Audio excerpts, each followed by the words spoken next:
to Chesapeake Weekly. Well, we've said it before, we'll say it again, everyone should know CPR. It's easy and it's literally a life-saving skill. The Chesapeake Fire Department will gladly teach you the basics in a free hour-long course on the first Thursday of each month, and you can sign up for that on the city's website. But Jennifer Piazza is certainly glad that she knows CPR. It recently came in handy when she saved her husband's life. I was cooking dinner and collapsed. I was watching TV and I heard a strange gasping noise, and I called out to him and he didn't respond. And so I walked to the kitchen and he was unconscious on the floor. So I thought he was having a seizure, so initially I rolled him over onto his side, and I'm talking to him, trying to get him to respond, and he was unresponsive. I turned off the stove, unlocked the door, waiting for the paramedics to arrive, and then I called 911. And he stopped breathing, so I put him back on his back and started chest compressions. And when the crews arrived, they noticed that his wife was doing CPR on the middle of the kitchen floor. They delivered one shock and a dose of epinephrine, and when I arrived on scene, they told me that they had pulses back on the patient. I remember a little bit. I remember I was making dinner, and then I remember I was hard of breathing, but I didn't have any time to be able to shout out or anything to get help to alert her. And it was just, I woke up in the hospital after that, and that was it. The important message here is that bystander CPR was the thing that changed Sean's outcome. His wife immediately started chest compressions when he went into cardiac arrest.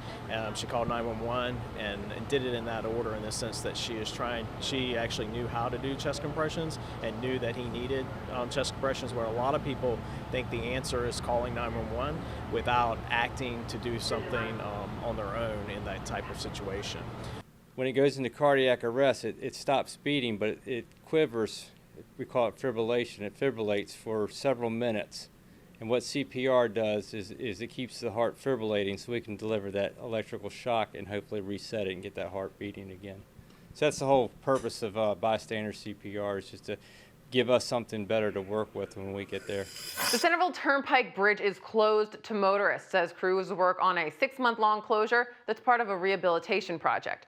The work will significantly extend the life of the bridge and will make it safer and more reliable. We caught up with Assistant Director of Public Works Earl Sorey for an episode of Peak Life on Scene, during which he answered some of the frequently asked questions about the project. You can find that on our YouTube page. But we know the biggest question of all is the project on schedule? Things are progressing on schedule. As all of our motorists know, the road closed to traffic on August the 24th. It's scheduled to be closed for 6 months. That'll take us into February. But right now, I'm pleased to report everything is progressing as planned.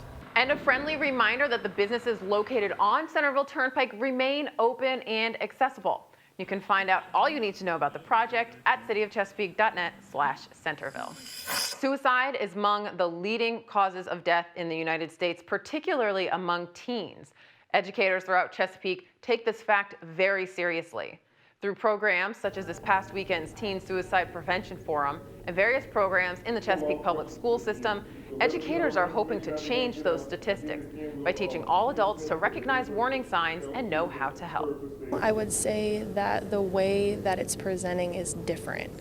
So kids are asking for help in different ways. We're seeing kids on social media saying things about their current condition, begging for help in indirect ways, and social media is really expediting the way that kids are able to reach out for help. Unfortunately, there is a huge wave of kiddos posting images of self-harm and these cries for help. So I think that while it's not necessarily increasing, it's presenting in a much different way that warrants a different reaction from us.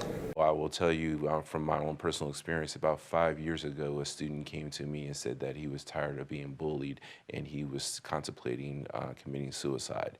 So at that time, I went to our school counselor, and then we decided that we must be proactive, and that's how we got to where we are today with our program. It's very a big problem, not just in the city of Chesapeake, but national is a big problem. And what's very alarming today is the number of attempted suicides each and every day by teens. They say that the third leading cause of death between the ages of 10 to 24 is teen suicide. I would say to know their circle, know the people that they hang out with, have social media. A lot of people are hesitant towards social media because it's a generational concept, but be involved on social media. Know what they're following, know who follows them. Look for factors like isolation. If your kiddo is losing interest in other things that they were previously interested in, if they are starting to be more isolative and spending more and more time alone, if you're noticing that they are inclined to be preoccupied with existential topics like what happens in the future, what happens when we die, have those conversations and don't be afraid to ask questions. Don't be afraid to ask, are you struggling? Are you at risk? If you or someone you know are struggling with thoughts of suicide, please reach out for help. The National Suicide Prevention Lifeline is 1-800-273-8255, and the Chesapeake Integrated Behavioral Healthcare Emergency Crisis Intervention Hotline is 757-548-7000. Both are 24-hour hotlines and are ready and available to talk should you ever need them. Chesapeake Are You Ready is hosting a free screening of Resilience, the biology of stress and the science of hope. This 1-hour documentary delves into the science of adverse child experiences and the birth of a new movement to treat and prevent toxic stress. After the documentary, there will be local resource information and a Q&A with a mental health professional.